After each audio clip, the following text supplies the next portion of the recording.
of item 2 of the agenda. I now give the floor to Mr. Martin Griffiths. Thank you very much, Madam President. Thank you for the opportunity to speak here on this very important occasion and on the issues of humanitarian assistance in Ukraine. I'll brief today, if I may, on the widespread death, destruction, displacement, and suffering caused by this senseless war, ongoing humanitarian operations, and the challenges that the humanitarian community continues to face. Over 14 million people remain forcibly displaced from their homes in Ukraine, including 6.5 million internally displaced in Ukraine, and over 7.8 million across Europe. According to the Office of the UN High Commissioner for Human Rights, as of the 1st of December, 17,023 civilians have been killed since 24th of February 2022, including 419 children. However, I think we all know that the real toll is far greater. WHO reports at least 715 attacks on healthcare in the country, including 630 that impacted health facilities and 61 that affected personnel. These attacks in Ukraine represent more than 70% of all attacks on health infrastructure in the world. Since February, 1,148 children have been killed or injured, while millions have fled, uprooted from their homes, separated from their families, or put at risk of violence. And Madam President, of course, winter has now arrived in Ukraine. Temperatures are already below freezing and are expected to drop to below -20 degrees Celsius.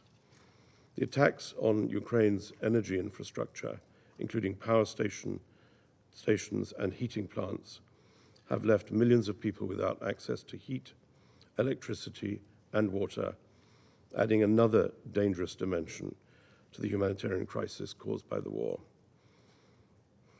As a result of the attacks on civilian infrastructure, people are being deprived of healthcare and children deprived of education. In Ukraine today, the ability of civilians to survive is under attack. Amid freezing temperatures and destruction, people at the highest risk are already vulnerable, among them the elderly, those with disabilities, and the many millions displaced to which I referred earlier, essentially because of a lack of basic services. International humanitarian law speaks for itself. Objects indispensable to the survival of the civilian population must be protected. Constant care must be taken to spare civilians and civilian objects throughout all military operations. Gender-based violence, targeting women and girls, continues to be pervasive, and we are very clear underreported. Madam President, our work is to safeguard lives and preserve dignity. The humanitarian community is committed still to stay and deliver, and almost 690 humanitarian organizations, partners, the majority of which are local frontline organizations, have and continue to provide life-critical aid and protection to 13.5 million people in Ukraine. And I don't apologize for this stream of really terrifying statistics. These people in the 690 humanitarian agencies continue to work against the clock to support civilians. And over the past few months in that context, in preparation for the winter, humanitarians have provided more than 630,000 civilians with different kinds of direct winter assistance, and 400 generators have been distributed to critical facilities. Since October, the sustained attacks on Ukraine's energy infrastructure have created a new level of need that impacts the whole country and exacerbates and increases the needs caused by the war. The scale of the destruction of the electrical and heating infrastructure requires the international community's enhanced support to the government of Ukraine beyond what humanitarians can provide. And indeed, there are discussions to this end in Kyiv and elsewhere. In recent weeks, more areas have become accessible in eastern and southern oblasts, allowing humanitarians to reach entirely new communities with assistance, and we're grateful for this. Our teams are responding. Interagency convoys are moving to bring aid to areas where Ukraine has recently regained control.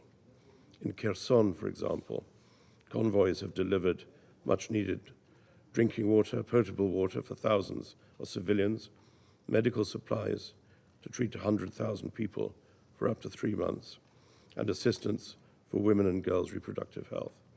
And food assistance has been delivered in Kherson for nearly 100,000 civilians. Humanitarians working to respond to gender-based violence, including in particular local women's organizations, also are seeking to scale up the delivery of essential services for their clients. An integrated network of spaces and providers has been delivering survivor-centered services for women and girls, boys and men who have been subject to gender-based violence. And these efforts and activities, which began at the beginning of the war, continue. 765,000 children. It's very difficult to imagine this. 765,000 children have received psychosocial support to help them deal with the effects of war and displacement. Mobile teams are operating in centers for internally displaced and identifying, registering, assessing, and providing direct support to children with protection needs. None of this would be possible without the unprecedented member state and other donor support to the Ukraine Flash Appeal. And to date, we have received, as a result of that generosity, $3.1 billion of the $4.3 billion requested through the end of this year.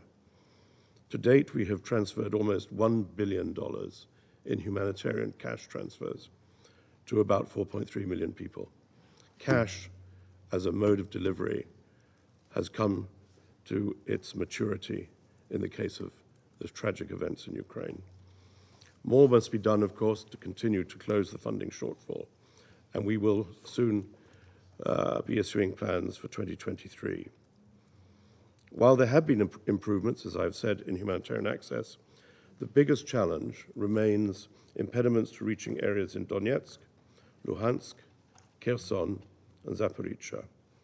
Discussions continue between the UN and the parties to facilitate unimpeded access in those areas. It's vital that we get the convoys through to deliver relief items. OCHA has, as we have discussed in this chamber, a presence in Moscow, and I continue personally to engage key interlocutors for access in Moscow, in Kyiv, and in meetings elsewhere. Today, of the 13.5 million people who have been reached with assistance since February, 1 million of them are in areas outside government of Ukraine control. They have been reached thanks to humanitarian partners positioned still in areas of Donetsk and Luhansk, where humanitarian operations had begun, of course, since 2014 as a result of the invasion. While we continue to provide support in these regions through these local partners, and there are still international staff in those areas, our response is neither regular nor at the right scale. Under IHL, again, all parties should allow, facilitate the rapid and unimpeded passage of humanitarian relief for civilians in need, and must ensure that their personnel have the freedom of movement required for their work.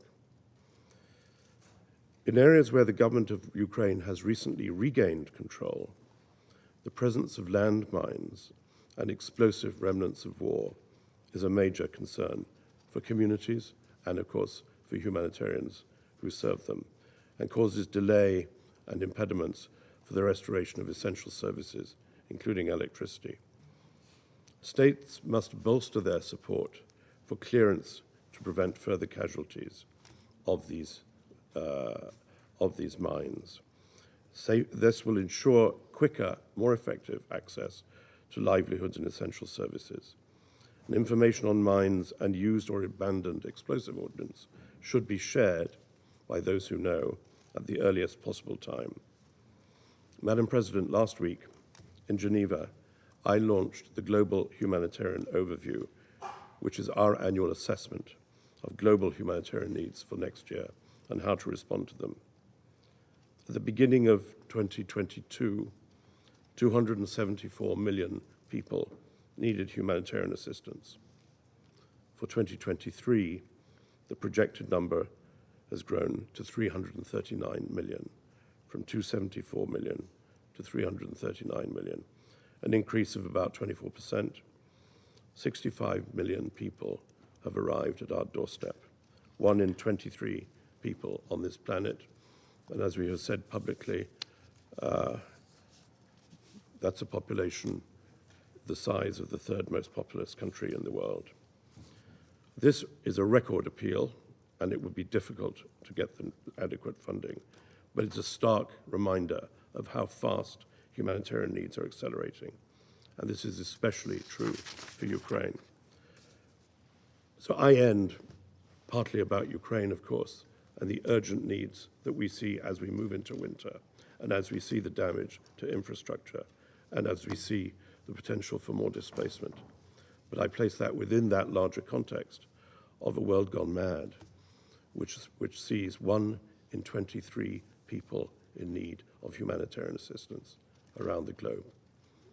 It's a picture which is unimaginable. Thank you, Madam President. I thank Mr. Griffiths for his briefing. I now give the